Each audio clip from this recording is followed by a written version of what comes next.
आपण काय बघितलं डीएनए आणि आरएनए ते काय होते जेनेटिक मटेरियल होते सांगितलं तुम्हाला मी म्हणजे काय करायचंय आपल्या पूर्ण बॉडीमध्ये काय करायचं सगळं कोण ठरवतात डीएनए ठरवतात आणि जिथे डीएनए जिथे कोण ठरवतात आरएनए म्हणजे डीएनए कुठे असतात मल्टीसेल्युलर मध्ये आरएनए कुठे असतात युनिसेल्युलर मध्ये बॉस असतात तिथं पण लक्षात घ्या आपल्या बॉडीमध्ये दोन्ही पण असतात मग आपल्या बॉडीमध्ये आरएनए चं काम वेगळं आहे डीएनए चं काम वेगळं आहे काय पण आपल्याला प्रोसेस करायची आहे डीएनए सांगाल तसं आपल्याला ऐकावं लागतं तसं तुम्हाला मी काल सांगितलेलं हेरिडिटी ट्रान्सफर करायचं काम कोणाचं आहे डीएनए चं आहे तसं दुसरं काम आहे बॉडीमध्ये आपले जे काही घटना घडायला लागल्या आहेत डायजेस्टिव्ह सिस्टीम आहे वेगळ्या वेगळ्या सिस्टीम आहेत ह्या सगळ्या कंट्रोल ठेवायचं काम कोण करते डीएनए करायचं काम कोण करते डीएनए करतोय कळलं तर आपल्या बॉडीमध्ये एक प्रोसेस आहे सगळ्यात महत्त्वाची प्रोसेस म्हणजे आपल्या बॉडीमध्ये प्रोटीन तयार करायची प्रोसेस आहे काय करायची तुम्ही सर आम्ही डाळीतलं प्रोटीन खायला लागलोय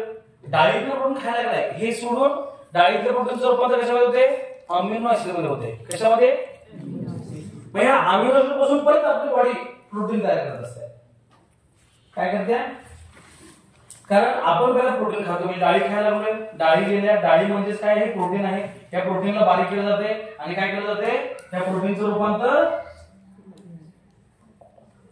अमिनो ऍसिड म्हणजे काय सर हे ह्याचा बारीक पदार्थ आहे कळलं म्हणजे आपण डाळीला बारीक बारीक बारीक बारीक बारीक केलं त्याचं रूपांतर कशात लागले अमिनो ऍसिड मध्ये होते एवढं तर समजलं आता हे खाल्लेलं तुम्ही डाळ खाल्ले डायजेस्टिव्ह सिस्टीम मध्ये गेले त्याचं रूपांतर कशामध्ये झालेलं आहे अमिनो ऍसिड मध्ये झालेलं आहे आता आपलं शरीर काय करते माहिती काय हे अमिनो ऍसिड परत एकत्र करते आणि वेगवेगळे प्रोटीन तयार करते समजलं म्हणजे आता हे ह्याचा बारीक पदार्थ हे आहे मग आता परत काय करायचं त्याचे बारीक बारीक एकत्र घ्यायचे आणि काय करायचं प्रोटीन तयार करायचं आपल्या शरीरामध्ये जवळपास 70% भाग हा प्रोटीन पासून तयार झाला किती टक्के फॉर एक्झाम्पल आपल्या केसामध्ये केराटिन नावाचं प्रोटीन आहे हाडामध्ये ओसेन नावाचं प्रोटीन आहे रक्तामध्ये हिमोग्लोबिन नावाचं प्रोटीन आहे म्हणजे केसापासून नखापर्यंत किंवा हे मसल आहेत आपल्या ह्युमन प्रोटीन आहे 70% भाग कोणापासून तयार झालाय म्हणजे प्रोटीन फार महत्वाचे प्रोटीन सिंथेसिस व्हायला पाहिजे आपल्या शरीरामध्ये समजा लागले आणि मग हे प्रोटीन तयार होणं म्हणजे फॉर एक्झाम्पल मग प्रोटीनला कोण तयार करतं तर आपल्या बॉडीमध्ये प्रोटीन तयार करायला कोण महत्वाचं आहे आरएनए आता समजलं एवढं तरी प्रोटीन कोण करतं आरएनए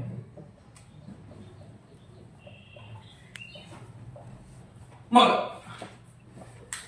आरएनए कोण तयार करतं आरएनए कोण तयार करतं डीएनए करतो आता एवढं समजलं डीएनए चं काम काय आरएनए तयार करायचं आरएनए काय करतो मग प्रोटीन तयार करतोय सोपं आहे ना काय गोष्टी समजल्या DNA RNA protein DNA RNA protein आणि डीएनए ना आरएनए तयार करणं आणि आरएनए ना प्रोटीन तयार करणं ह्यालाच आपण सेंट्रल डोग्मा असं म्हणतो काय बघा सेंट्रल याचा अर्थ महत्त्वाचं सेंटरचं ओके डोग्मा म्हणजे काहीतरी फिनॉमिनन ओके मग आपलं शरीर जे आहे तुम्हाला काय शिकवलं होतं body system organ tissue cell nucleus nucleolus त्याच्यामध्ये क्रोमोझोम आणि शेवटी डीएनए आता डीएनए हा डीएनए फार महत्त्वाचा आहे काय करायला आरएनए तयार करायला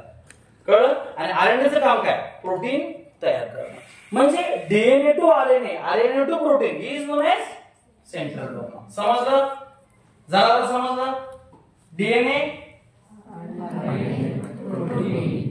मग ह्या डीएनए ना आरएनए तयार करणं ह्या प्रोसेसला आपण ट्रान्सक्रिप्शन असं म्हणतो काय म्हणतो समजलं आता पहिलं काय तुमचं टायटल दिलं बघा ट्रान्सक्रिप्शन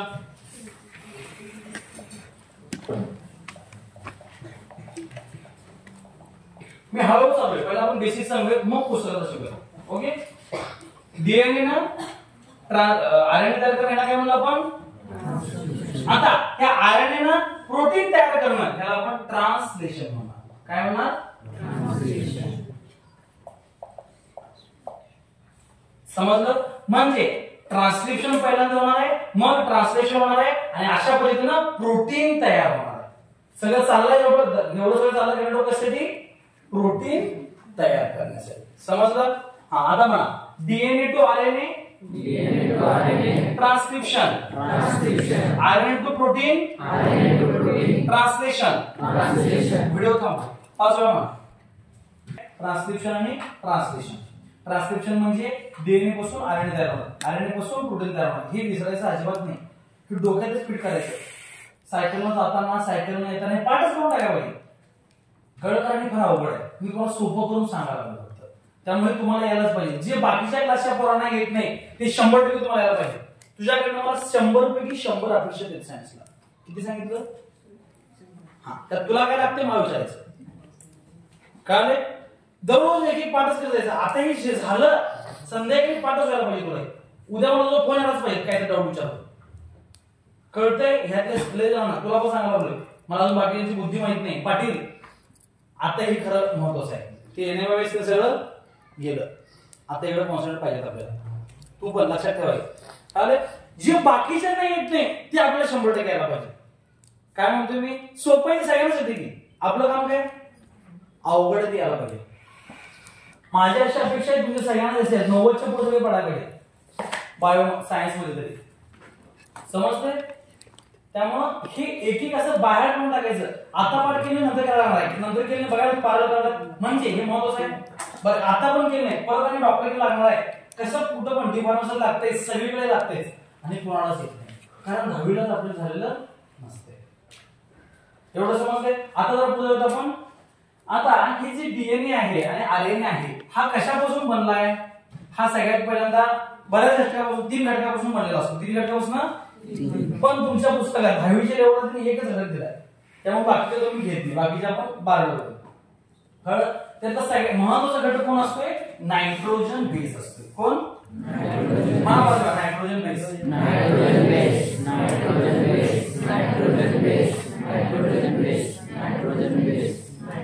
बेस थोडं कळलं नायट्रोजन बेस हा काहीतरी पार्ट आहे ज्याच्यापासून हे डीएनए आणि आरएनए बनतात कळलं तर या नायट्रोजन बेसचे 2 पार्ट पडतात कुठला एक व्हिडिओ प्युरिन आणि पिरिमिडिन म्हणा purine pyrimidine purine pyrimidine purine pyrimidine हे काय मग हे नायट्रोजन बेसचे टाइप आहे काय आहे नायट्रोजन बेसचे टाइप आहे आता हा जो प्युरिन आहे ह्याचे 2 उदाहरण आहेत ॲडेनाइन आणि ग्वानिन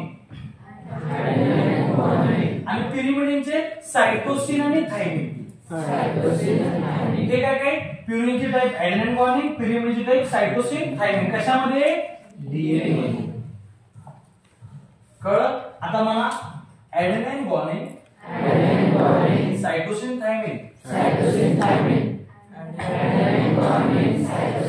तुम्हाला जर उच्चार येत नसेल तर मराठीत उच्चार लिहून घ्या ॲडेनाइन असं समजा लागले येत नाही तर पहिला पाठ करायच्या वेळी म्हणून लिहून घ्यायचं नंतर आपण पाठवतो ओके ॲडेनाइन ग्वानिन सायटोसिन थायमिन हा वेळा म्हणा हा बरोबर आता हे जर तुम्ही आरएनए मध्ये बघितला दोन्हीच्या मध्ये फरक काय हो सगळीकडे सेम आहे नायट्रोजन बेस इथं पण आहे इथं पण नायट्रोजन बेस आहे इथं प्युरिन आहे इथं प्युरिन आहे इथं पिरिमिडिन आहे इथं पण पिरिन आहे प्युरिन आहे ॲडेनाइन ग्वानिन आहे प्युरिन आहे ॲडेनाइन ग्वानिन आहे पिरिमिडिन आहे सायटोसिन थायमिन आहे पिरिमिडिन आहे सायटोसिन युरॅसिल फक्त बदल काय समजलं म्हणजे आपल्याला एवढं पाठ झालं आपण इकडचं घेता येते अवघड आहे काय इकडचं पाठ केलं की इकडे देणार फक्त एक्सेप्ट युरॅसिल तुमच्या पुस्तकात ते डॉक्टर त्यांचं ते सगळं दिलेलं नाही त्यांनी एवढंच सांगितलंय थायमिन रिप्लेस्ड बाय युरॅसिल वाक्य बघायचं आहे की पहिल्या पॅराग्राफला वाक्य आहे in RNA thymine is replaced by uracil बरं थायमिन कोण आहे ते तुम्हाला सांगितलं सॉरी थायमिन कोण आहे तुम्हाला सांगितलं नाही त्यांनी सांगितले तुम्हाला हे माहित पाहिजे बरं थायमिन काय आहे पिरिमिडिन आहे पिरिमिडिन काय आहे नायट्रोजन बेस आहे समजलं तुम्हाला बेसिक पासून आलं पुस्तकात एवढं दिलेलं नाही आहे मग प्युरिनचे type adenine guanine cytosine thymine adenine guanine cytosine uracil म्हणा युरॅसिल 5 वेळा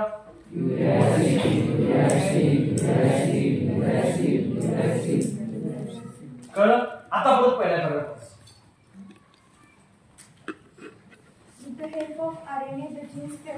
आता हे आरएनए चे परत टाइप पडतात हा जो आरएनए आहे हा जो डीएनए आहे या डीएनए ला टाइप नसतात नो टाइप्स. ओके. मात्र जो आरएनए आहे त्या आरएनएला 3 प्रकार पडतात.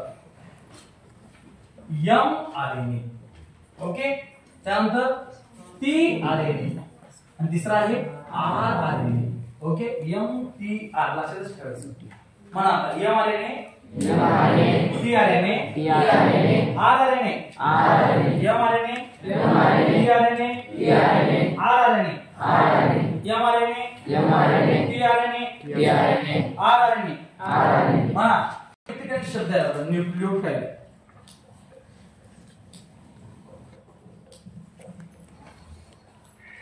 इथं पण शब्द आहे न्यूक्लियोटाइड. न्यूक्लियोटाइड म्हणजे काय? एनिवन न्यूक्लियोटाइड कधी झाले? नवीन शिकवलं तुम्हाला? मी कोण नवीन शिकवलं फोटोसिंथेसिस परत तो पण आलाय. तेव्हा जर आठवलं की जरा काय मी तुम्हाला सांगितलं नायट्रोजन बेस म्हणजे हा घेतलेला आपण हा nitrogen base plus sugar plus phosphate group. नवीन तुम्हाला येत नव्हते आता लक्ष द्या. फॉस्फेट ग्रुप थोडक्यात हे काय मग सर नायट्रोजन बेस शुगर आणि फॉस्फेट ग्रुप हे ह्या डीएनए चे कंपोजिशन आहे. कंपोजिशन म्हणजे याचे पदार्थ आहेत. ह्या तिघांपासून हा तयार झालाय.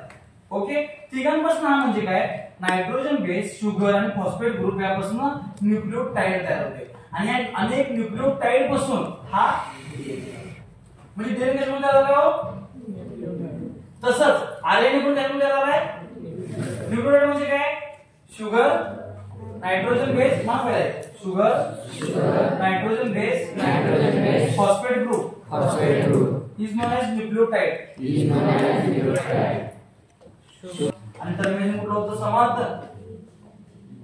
उर्मिला आली गेली, उर्मिला गेली आली, उर्मिला आली आली लक्षात सांगितलं नाही कोंबला किती झालं ते काय आवडतं तुमचं. मग इथं बघा ए म्हणजे कोण आहे ऍडेनाइन, यू म्हणजे कोण आहे युरॅसिल, जी म्हणजे कोण आहे ग्वानिन. कळलं तुम्हाला मी डायग्राम हे पण डायग्राम पाठ करा. टीएमआरएनए ची डायग्राम आहे. ओके. टीएमआरएनए डायग्राम असं 5 प्राइम टू 3 प्राइम असं पाठ करायचं असतं. ह्यात काय नसतं. मग हे तिघ जण जे आहेत ते नायट्रोजन बेस पे कोडॉन म्हणजे काय पडतं तुम्हाला सांगतो मी. काय कोडॉन तुमच्या पुस्तकात कोडॉन हा शब्द आला पाहिजे. एक एक शब्द आपण बघत चालू बरं जरा डीप लेवलला. कोडॉन कोडॉन ह्याचा अर्थ काय 3 नायट्रोजन बेस एकत्र बसत असतात. ते किती जण ह्या तिघ जण एकत्र नायट्रोजन बेस बसण्याच्या प्रक्रियेला आपण कोडॉन असं म्हणतो. समजलं. जसे की दाखवलं तुम्हाला ही एमआरएनए डायग्राम आहे. हे यूजी म्हणजे तिघ आले बघा ऍडेनाइन ग्वानिन युरॅसिल कोण पण तिघ ह्या चौघांपैकी तिघ जण एकत्र बसणे म्हणजे कोडॉन होय. समजा लागलं जरा जरा चौघ बसत कधीच नाही. आता हे इथं 3 झाले इथं परत 3 जण असतात, इथं परत 3 जण असतात, इथं परत 3 जण असतात. ओके. ह्या तिघांची जोडी असते. ह्या तिघांची जोडी कशावर असत्या आरएनए वर किंवा एमआरएनए वर. ह्याला आपण काय म्हणलो कोडॉन. काय म्हणलं कोडॉन म्हणजे काय कळलं एमआरएनए वर हे 3 नायट्रोजन बेस एकत्र बसलेले असतात. ह्याला काय म्हणलो होतो आपण समजलं. मग आपण पाठ केलं ऍडेनाइन ग्वानिन सायटोसिन युरॅसिल. डीएनए वरचे तिघ असलं तर वेगळं म्हणतोय आपण, ह्याच्यावर असलं तर वेगळं म्हणतोय. समजा लागले जरा जरा तरी कसा का बाउन्सर आहे का आठवण झाली काय करायचं पुस्तक वाचायचं. कुठली पण गोष्ट आपण जर ब्रश केली नाही तर खराब होतं लक्षात ठेवायचं. मी शिकवलेलं आहे उर्मिला आली गेली उर्मिला गेली ही कुठंच लक्षात ठेवतात नाही. मी तुम्हाला त्याच्यात सांगितलं आणून लक्षात आहे लक्षात नसलं घरातून आवश्यक राहणार. तर ट्रान्सक्रिप्शन म्हणजे काय म्हणलो होतो आपण मगाशी. हे जर आहे डीएनए तुम्हाला कळाला हा डीएनए मध्ये तुम्हाला असं दाखवतो.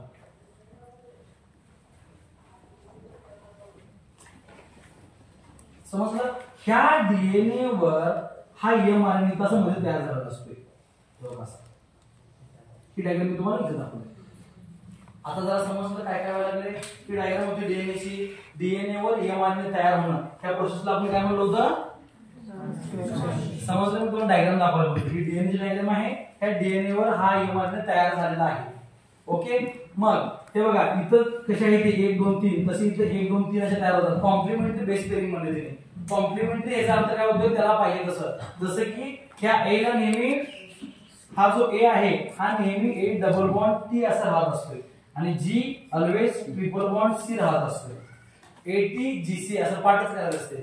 कळलं? म्हणजे हे बघा ह्या इथं जर AUG असं कोडॉन आहे असं पण समजा, तसं AUG कोडॉन आहे समजलं. तर इथं मला काय सांगितलं मी, A ला कोण पाहिजे, T पाहिजे, म्हणजे वर कोण असणार आहे, E असणार आहे. U ला कोण पाहिजे बघायचं. आता एक लक्षात घ्या,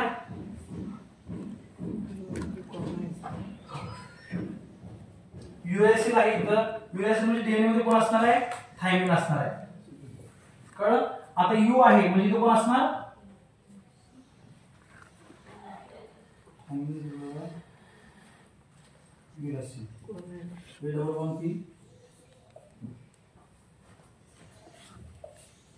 G आहे इथं म्हणजे कोण असणार, समजलं. म्हणजे ही कायम जोडी फिक्स असते. A ला T आवडतो आणि G ला C आवडते, दुसरं कोणाला चालत नाही बसा. हॅलो, हा बाकीचे हे कुठला कुठला बॉन्ड असायचे मला असं एवढं लक्षात ठेवा. हे आता ह्या A च्या ठिकाणी T झाला तर U चालणार नाही. त्याला तुम्ही काय सांगितलं, कॉम्प्लिमेंटरी बेस पेअर पाहिजे. कळलं? कॉम्प्लिमेंटरी म्हणजे त्याला जी पाहिजे A ला Tच पाहिजे, G ला Cच पाहिजे. ओके, जरा समजायला लागले कसं बाउन्सर आहे. परत सांगू, शेवटी सांगतो. पहिला जरा समजायला एवढं ऍडजस्ट करा. धडा आपल्याला माहिती आहे, ह्याच्यापेक्षा सोपं शिकू शकत नाही.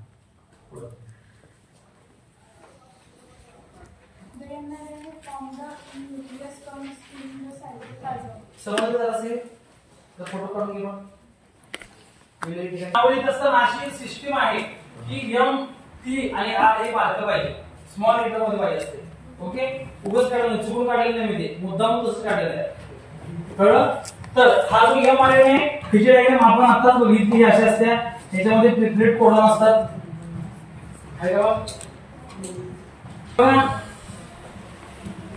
AUG हा पहिल्यांदा असतोय आणि UAG उर्मिला आली गेली, उर्मिला गेली आली आणि उर्मिला आली आली. ओके, त्या TVP किती एक्झाम असते, पहिल्यांदा AUG इज इनिशियल हे पाठच करा. कळलं? तसंच आपण TRT डायग्राम जर बघितली तरी अशा असते की बघा, त्या अशी लाईन काढली, इकडनं असेल इथे कसं. ओके, काय काय चाललं बघा. डायग्राम काय, मग जो अमिनो ऍसिड आहे इथं बसत असतो, ती बसायची जागा आहे अमिनो ऍसिडची. कळलं?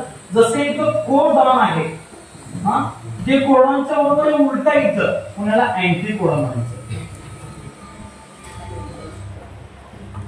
ओके, आणि हे जे आहे त्याला काय म्हणलं आपण, कोडॉन. म्हणजे कोडॉन म्हणजे काय आहे, mRNA ज्यावेळी तयार करायला असतोय त्यावेळी त्याच्यामध्ये 3 नायट्रोजन बेस पेअर असतात. कशासाठी असतात, प्रोटीन तयार करण्यासाठी. एवढं समजलं की तिघ जण एकत्र असतात, त्याला म्हणलं आपण कोडॉन. इथं पण तिघ जण आहेत, ते उलट आहे. मग कोडॉनच्या उलट म्हणजे अँटी कोडॉन म्हणतात. कळलं? किंवा ह्याला उलट म्हणतात, त्याच्यात CODON म्हणजेच NODOC हिचं उलट लिहायचं नोडॉक. समजलं? ह्याच्या उलट लिहायचं किंवा अँटी कोडॉन म्हणजे दोन्हीचा अर्थ एकच आहे. 12 दिवस दोन्ही सांगितलं असतं, तुम्ही दोन लक्षात ठेवायचं. 11 फक्त अँटी कोडॉन मध्ये चालते. समजलं? आणि RNA म्हणजे काय, रायबोसोमल RNA, जो आपण कुठल्या पण सेलवर दाखवत असतो. रायबोसोम लक्षात आलं? त्या तिघींच्या डायग्राम तिघांच्या समजलं काय? तिघांच्या डायग्राम काय काय आहे. mRNA म्हणजे काय, एक रेष काढायची, इकडे 3 इकडे 3 दाखवायची. AUG इकडे UAG UGA UAA. ओके, जो tRNA आहे त्याला काय करायचं, एक रेष ओढला, माणूस उलटा करायचा, माणसाला उलट केलं बघा. उलट करून 3च केस दाखवायची नाही, जास्त केस नाही. ओके, आणि हातात त्याने काय पकडलाय, अमिनो ऍसिड पकडलाय. समजलं? आता उलट करा ते झालं. आणि RNA म्हणजे काय, हा रायबोसोम आहे. Everything is clear. तिघजण कळालं काय काय आहे ते बेसिक तुमचं क्लिअर बरोबर आहे. ते कुठल्या पुस्तकात शिकवणार नाही, एवढा वेळ घालत नाही. 1 पान झालं आपलं, समजते? आणि तुम्हाला सृष्टी घडा होते. पासून बघितलं डीएनए ने काय केलं, फक्त एमआरएनए तयार केलाय काय, डीएनए ने तिघांना पण तयार केलाय, पण एमआरएनए फार महत्त्वाचा होता. काय होता, एमआरएनए फार महत्त्वाचा होता. म्हणून आपण असं पण म्हणू शकतो डीएनए ना एमआरएनए तयार करायला ट्रान्सक्रिप्शन म्हणतात. मग आता एमआरएनए तयार झाले, टीआरएनए झालं, पुढची प्रोसेस काय असते, ट्रान्सलेशन म्हणजे प्रोटीन तयार करायला पाहिजे. मी मला एकदम सर्वच सांगतो काय काय असतं प्रोसेस ते.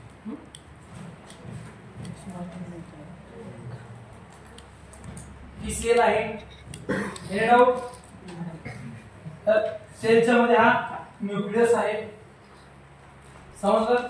आणि त्यानंतर इथं 5 पांडव रायबोसोम जेवढे टाकलं ना म्हणाला शेल असते गोल गोल रायबोसोम. काय म्हणतात त्याला, म्हणा रायबोसोम. आणि या रायबोसोमच्या आतमध्ये प्रोटीन तयार होणार. काय होणार आहे, रायबोसोमच्या आतमध्ये प्रोटीन तयार होणार आहे. म्हणजे हे फार महत्त्वाचे. आपण सेल स्ट्रक्चर सांगितलं असते की न्यूक्लियस, रायबोसोम हे सगळं माहिती पान टाक टाक टाक टाक करतो पेपरला. रायबोसोम म्हणतो, सायटोप्लाझम म्हणतोय, समजलं काय. तिथं असं काहीतरी मायटोकॉन्ड्रिया काढलेलं असतो आपण, असं काहीतरी काढलेलं असते. ओके, तिथं आपण असं व्हॅक्यूल काढलेलं असते.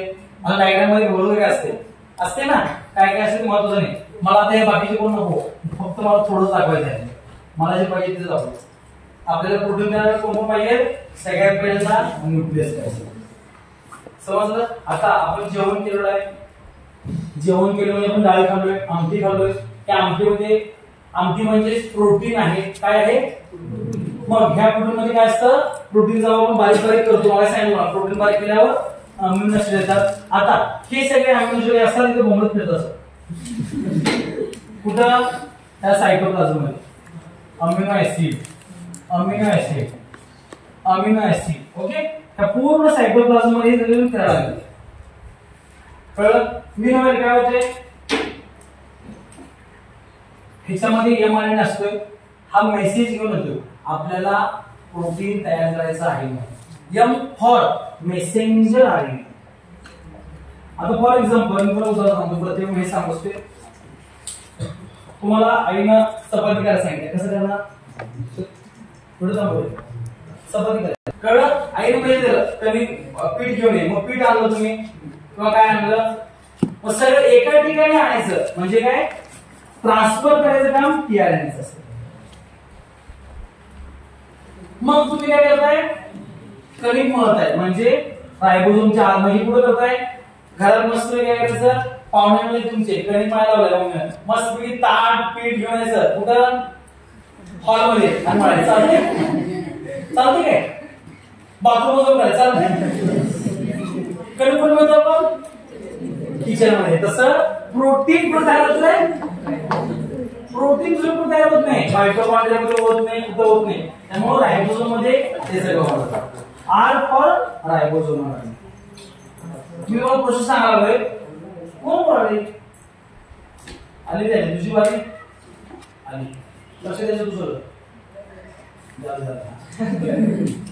तर माझं काय म्हणणं आहे, आपल्याला काय करायचंय, प्रोटीन तयार करायचंय. प्रोटीन करायचं म्हणजे कोण पाहिजे, अमिनो ऍसिड पाहिजे. म्हणजे साहित्य काय, अमिनो ऍसिड. मग पहिल्यांदा एमआरएनए मेसेज करतोय, डीएनए मेसेज करतोय. हा डीएनए, ह्याच्या आत असतो डीएनए, हा पहिला मेसेज टाकतोय. काय, मेसेंजर आरएनए सांगतोय की जा आपल्याला प्रोटीन तयार करायचंय. तर मग तयार होतोय हा इथं एमआरएनए न्यूक्लियस मध्ये, आणि बाहेर ह्या सायटोप्लाझम मध्ये तुम्हाला वाक्यामध्ये सांगितलं mRNA is produced in the nucleus and it transferred to the cytoplasm. कळलं. म्हणजे सायटोप्लाझम मध्ये आला. हा कसा आहे बघा, एमआरएनए असा काहीतरी आहे. ओके, आता हे रायबोसोम आहे त्याला मोठं करतो, कारण रायबोसोम आपलं फार महत्त्वाचं आहे. आणि रायबोसोम उलटे काढतो.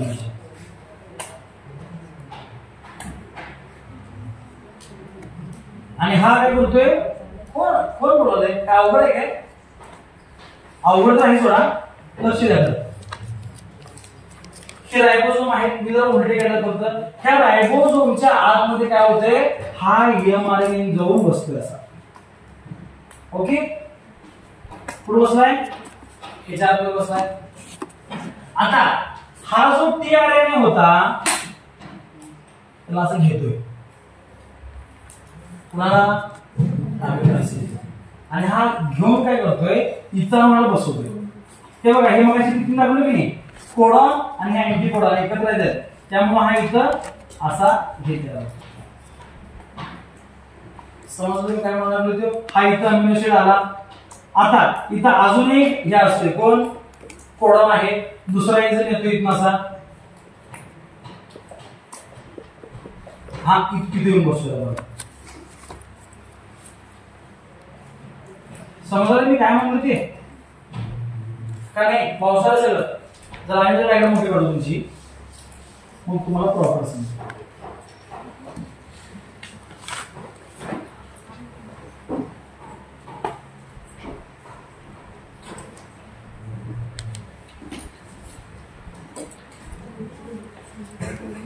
ती एवढी मोठी नाही, बारकी मध्ये मी झूम केलं पण त्याला. ओके, हा जो एमआरएन होता इथून बसला होता, मान्य एवढं तरी ह्याच्यावर करून बसला टीआरएनएच आहे, आणि इथं अमिनो ऍसिड आणला, हा इथला एक घेऊन आला, इथं अनेक आहे, इथे एक जण घेऊन आला असा. ओके, समजा आलं काय? असे एक एक एक एक बसत गेले सगळेजण, आणि इथं अमिनो ऍसिड काय केलं म्हणजे रायबोसोमच्या आत ह्याला बांधलं गेलं, ह्याला काय करून ठेवायचं. आणि long chain of amino acid म्हणजेच काय, प्रोटीन. समजा मी काय काय म्हणलो ते, हे बघा इथनं मेसेज आला, इथून बसला कोण, एमआरएन. कोणाच्या आत, रायबोसोमच्या आत बसला येऊन. ह्याच्यावर कोडॉन होते, कोडॉनला टीआरएनए वर टीआरएनए काय केलं, अमिनो ऍसिड ट्रान्सफर केले. नावातच आहे T for transfer of RNA, sorry T for transfer RNA. Transfer आरएनएचं काम काय, हा ट्रान्सफर करतोय कोणाला, अमिनो ऍसिडला. सायटोप्लाझम मधनं रायबोसोम मध्ये. मेसेंजर आरएनए कुठून आला, न्यूक्लियस पासून रायबोसोम मध्ये, आणि रायबोसोम मध्ये येऊन अशी साईडला साईडला अमिनो ऍसिड बसलेली. जी कोमल फिरायला दिसेल ती कुठे आली, वळीने आले. वळीने आणलं, दार वापरून टाकायचं, संपलं. इथं आली, त्याला बांधून टाकायचं. बांधलं, कोण बांधलं, रायबोसोम. कळलं? मग आता आपल्याला अशी पाहिजे किती बघा, आणि परत असं वाढत गेलं.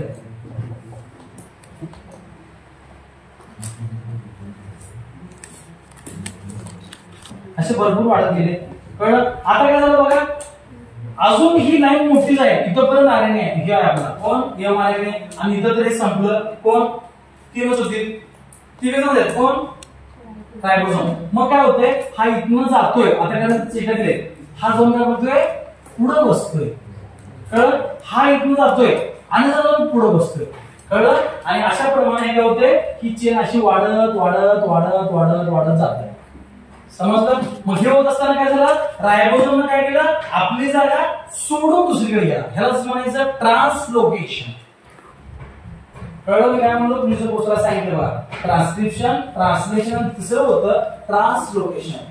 Change in the position of ribosome is known as translocation. मग का पोझिशन चेंज झाल्या, तर हा आरएनए अमिनो ऍसिडची मोठी चेन करायची. आता समजलं झालं तसं. अजून मोठी चेन पाहिजे, अजून इथं जाणार घेऊ, आणि जाऊन पुढे बसणार, आणि जाऊन पुढे बसणार.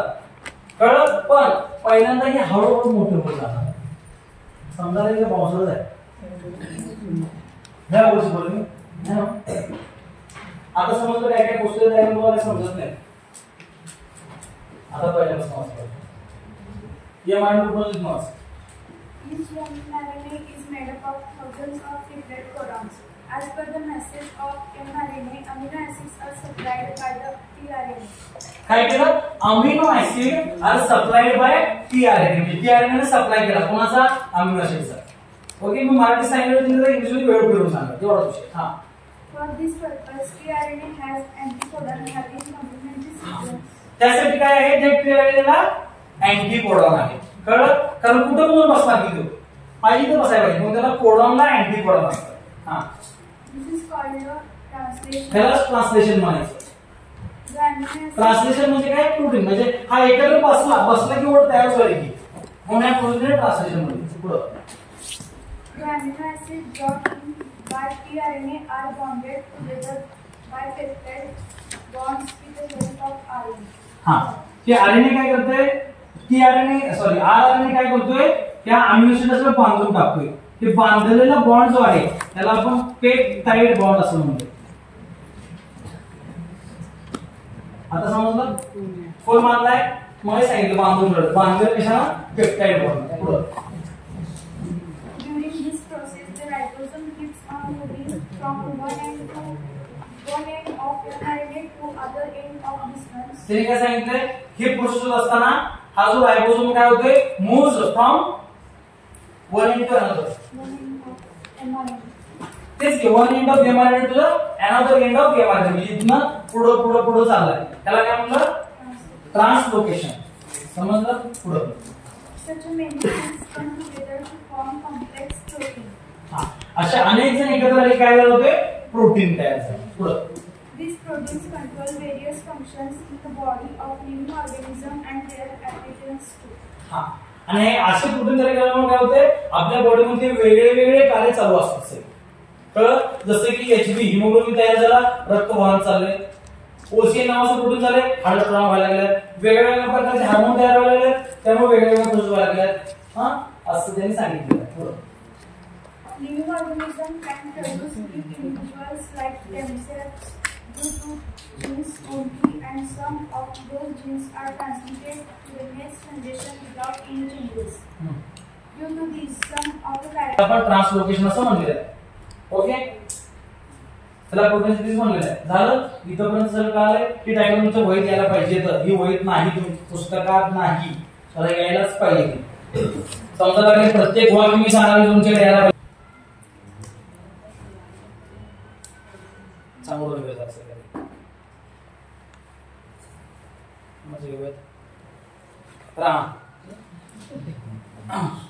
राणाचे आजोबा पणजोबा शांत होते. आजोबा शांत होते. पप्पा शांत होते. हे मागच्या 3 पिढ्या कशा होत्या मध्येच चेंज झाला त्याला म्हणायचं म्युटेशन. कळलं काय म्हणलं बोलते मी तुम्हाला उदाहरण सांगतो.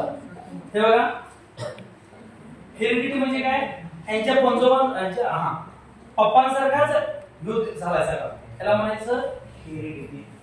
कळलं व्हेरिएशन म्हणजे काय आजोबा जरासा आगाव होते पप्पा जरा आणि जरा जास्त आगाव होते ह्यो एकदमच आगाव त्याला म्हणलं व्हेरिएशन जरासं वेगळं.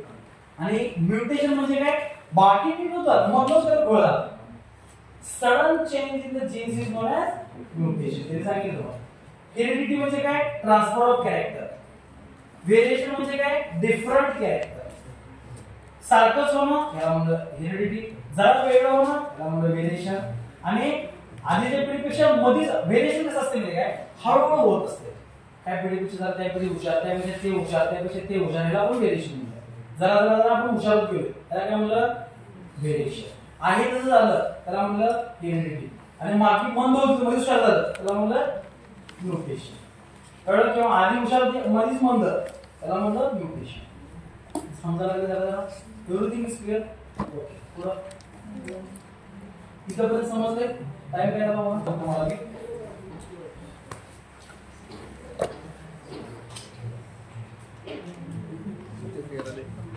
सुरुवातीला हे पृथ्वी तलावावर कोणतं काय होतं हायड्रोजन ऑक्सिजन नायट्रोजन समजा लागले नाही कार्बन नाही फक्त कार्बन हे असे सगळे घटक होते. सिंगल एलिमेंट होते सगळे. सृष्टी लक्ष दे समजा लागले झिंक अशी वेगळे घटक असं सोबत दिलं होते. नंतर काय झालं त्यांना वाटलं आपण एकत्र यावं. हे बघा ह्यो आणि ह्यो एकत्र आला. ह्यो आणि ह्यो एकत्र आला तयार झाला H2O वॉटर. समजा लागले काय म्हणतो ते हा आणि हा एकत्र आला झाला CO2. मी तुम्हाला शॉर्टकट सांगतो कसं झालं असेल याचा अंदाज आहे यांचा.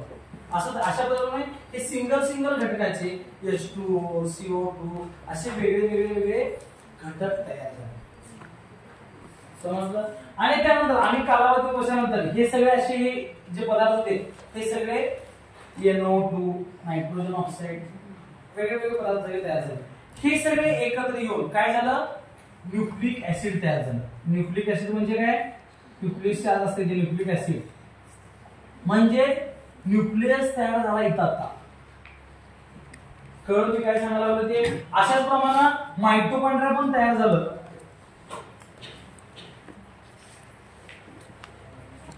ओके, अशाच प्रमाणात रायबोसोम तयार झालं आणि सगळे एकत्र नंतर असं एक पेशी तयार झाली. आता माझ्या आपण बघितलं कळलं. अशा अनेक पेशी एकत्र येऊन त्यानंतर असे आपले युनिसेल्युलर ऑर्गॅनिझम तयार झाले. हे पण हे सांगितले मल्टीसेल्युलर ऑर्गॅनिझम तयार झाले आणि हे तयार झाल्यानंतर पुढं बदल होत गेले या पेशीमध्ये. प्रत्येक वेळी या पेशीमध्ये मल्टीसेल्युलर मध्ये बदल होत गेले. ज्यांनी बदल घडवत गेले तो झालं इव्होल्युशन. ज्यांनी बदल नाही घडवला ते गेले फॉर्म. समजलं मी काय म्हणाले. पहिला सिंगल एलिमेंट होते, त्याचे डबल एलिमेंट झाले, त्याच्यापासून सेल मध्ये घटक तयार झाले, त्यानंतर सेल तयार झाली, सेल पासून युनिसेल्युलर हे झाले. कळलं. त्यात फक्त इथे त्याने आणि सांगितलेलं आहे दुसरं ऑर्गॅनिक कंपाऊंड आणि इनऑर्गॅनिक कंपाऊंड असं सांगितलं. ऑर्गॅनिक आणि इनऑर्गॅनिक. ऑर्गॅनिक म्हणजे ज्याच्यामध्ये कार्बन आहे आणि इनऑर्गॅनिक याचा अर्थ ज्याच्यामध्ये कार्बन नाही. सॉरी, कार्बन नाही. समजलं. आणि त्याच्यापासून हे तयार झालं. लक्षात आलं जरा काय चाललंय तिथे काय लागेल त्या प्रकारे मी तुम्हाला रोज सांगतो. समजलंय जरासं. मग ही इव्होल्युशन झालं म्हणून कोण पण सांगतो खरं कसं झालं असं त्याच्या नंतर आपण एव्हिडन्स बघितलं. तसे एव्हिडन्स तिने पुढे सांगितलं. कसं पहिला एव्हिडन्स सांगितले त्यांनी मॉर्फॉलॉजिकल म्हणजे बघा कुत्र कोल्हा एकसारखे दिसतात म्हणजे हे भाऊ असतील असं आपण समजलं. मॉर्फॉलॉजी म्हणजे दिसण्यावर. जरा मराठी लक्षात ठेवा मी एवढं सांग थांबणार आहे. त्याची हेडिंगचे अर्थ तुम्हाला एव्हिडन्स सांगितले म्हणजे प्रत्येकाने काय केले हे बघा इव्होल्युशन झालं म्हणजे हे झालं असेल, इव्होल्युशन झालं म्हणजे ते झालं असेल असं प्रत्येकाला सांगितलं.